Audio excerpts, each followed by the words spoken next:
Argentina বিশ্বকাপ জিতলেই পুরস্কারের অর্থ যাবে ইসরায়েলি শিশুদের জন্য। হ্যালো এভরিওয়ান, কেমন আছেন সবাই? আশা করি সবাই ভালো আছেন। জি হ্যাঁ, আপনারা ঠিকই শুনেছেন। আর্জেন্টিনা যদি এবার বিশ্বকাপ জিতে, তাহলে সব পুরস্কারের অর্থ যাবে ইসরায়েলি শিশুদের জন্য। আপনারা ইতিমধ্যে এই নিউজটি সোশ্যাল মিডিয়া বা আপনারা নিউজ প্ল্যাটফর্মে দেখতে পেরেছেন। এই নিউজটি কি আসলে আসল নাকি গুজব ছড়ানো হচ্ছে, সেটি এই ভিডিও জানানো হবে। তো অবশ্যই ভিডিওটি সম্পূর্ণ স্কিপ না করে দেখতে থাকুন। সম্প্রতি আর্জেন্টিনা এবারের বিশ্বকাপ জিতলে শিরোপা অর্থ ইসরায়েলি শিশুদের জন্য উৎসর্গ করা হবে। আর্জেন্টিনার প্রেসিডেন্ট হাভিয়ের মিলে এমন বক্তব্য দিয়েছেন দাবিতে একটি ফটো কার্ড সামাজিক যোগাযোগ মাধ্যমে ছড়িয়ে পড়েছে। ছড়িয়ে পড়া ওই ফটো কার্ড বিশ্বাস করে অনেকে ব্যবহারকারী ভিডিও তৈরি করে সোশ্যাল মিডিয়ায় শেয়ার করছেন।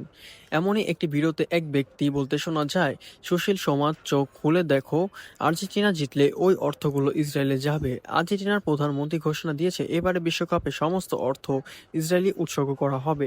ইসরায়েল ওই টাকা দিয়ে এবারের গোলাবারুদ কিনে মুসলিম দেশগুলোকে ধ্বংস করবে। ভিডিওটিতে এই দাবি সাপেক্ষে প্রেসিডেন্ট হাভিয়ের মিলেইর এই ছবি সংবলিত ফটোকোডটি পাশাপাশি লিওনেল মেসির টি শার্টের উপর ইসরায়েলি জাতীয় প্রতীক স্টার অফ ডেভিড আঁকা ছবি এবং ইসরায়েলি প্রেসিডেন্টের সঙ্গে মেসির পুরনো ছবি দেখা যায়। ছড়িয়ে পড়া এইসব পোস্টের মধ্যে কমেন্টে পর্যালোচনা করা দেখা যায় যে অধিকাংশ ব্যবহারকারী দাবিটিকে সত্য বলে বিশ্বাস করছেন। ফলে অনেকে এমন সিদ্ধান্তের তীব্র নিন্দা জানিয়ে আর্জেন্টিনার প্রেসিডেন্টকে ধিক্কার এবং অনেকে আবার আর্জেন্টিনা ফুটবল দলের সমর্থককে উদ্দেশ্য করে নেতিবাচক কমেন্ট করছেন।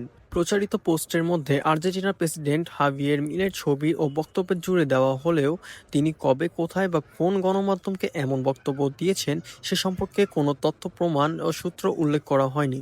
এছাড়া আর্জেন্টিনার কোনো নির্ভরযোগ্য গণমাধ্যমকেও প্রেসিডেন্টের এমন কোনো ঘোষণা অস্তিত্ব পাওয়া যায়নি। তো গাইজ, আপনারা কি মনে করছেন আসলে কি এমনটা হবে কিনা? আপনার মতামতটি আমাদেরকে কমেন্টে জানান এবং কোন দলটি সাপোর্ট করেন সেটি আমাদেরকে জানাতে ভুলবেন না। কিন্তু এখনো বলা যাচ্ছে না এটি গুজব নাকি আসলেই বলেছে, কারণ এখনো কোনো সেই প্রমাণ পাওয়া যায়নি। সো এভরিওয়ান, ভিডিও ভালো লাগলে চ্যানেলকে লাইক, শেয়ার এন্ড সাবস্ক্রাইব করে আসার দেখবেন। আর হ্যাঁ, যে কোনো ভিডিও সবার আগে পেতে চ্যানেলকে বেল আইকন প্রেস করে অল করে দিবেন। তো দেখা হচ্ছে একটা ভিডিওতে। আল্লাহ হাফিজ।